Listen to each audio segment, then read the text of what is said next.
తల్లిదండ్రులు కూడా ఎట్లా తయారైందంటే పిల్లల్ని మెకానికల్గా పెంచడం తయారైపోయింది. లేపడం, స్కూల్ పంపడం, ర్యాంకుల గురించి మాట్లాడడం, శాలరీ గురించి మాట్లాడడం, సంపాదించు, ఈ దేశం పో, ఆ దేశం పో, ఆడురుకు ఈడురుకు, ఇగో పక్కోడు ఉరుకుతుండు, నువ్వు ఆడుకు కారు కొన్నాడు, నువ్వు కారు కొను, ఇవి నేర్పుతున్నాం మనం. నేను ఒక విషయం చెప్తా ప్రపంచానికి.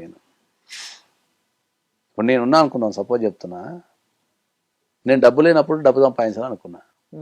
కొద్దిగా డబ్బు సంపాదించగానే నాకు జీవితం మీద బోరు కొడుతుంది. జీవితంలో ఏం తేడా లేదు. డబ్బు లేనప్పుడు ఎట్లుందో జీవితం, డబ్బు ఉన్నప్పుడు అట్నే ఉంది నా జీవితం.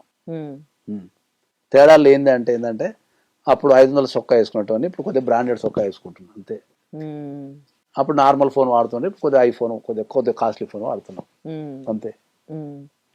అప్పుడైనా ఇప్పుడు దాన్ని లగ్జరీస్ అని కూడా అనలేము దాన్ని. ఇప్పుడు లగ్జరీస్ అంటే భారతదేశంలో హైయెస్ట్ ఫోన్ ఐఫోనే, ఐదర్ సామ్సంగ్, ఐఫోనే. ఎవరైనా అదే ఫోన్ కొనుక్కోవాలి, అంతమించి వాళ్ళ కోసం సపరేట్ ఫోన్లు ఏం లేవు.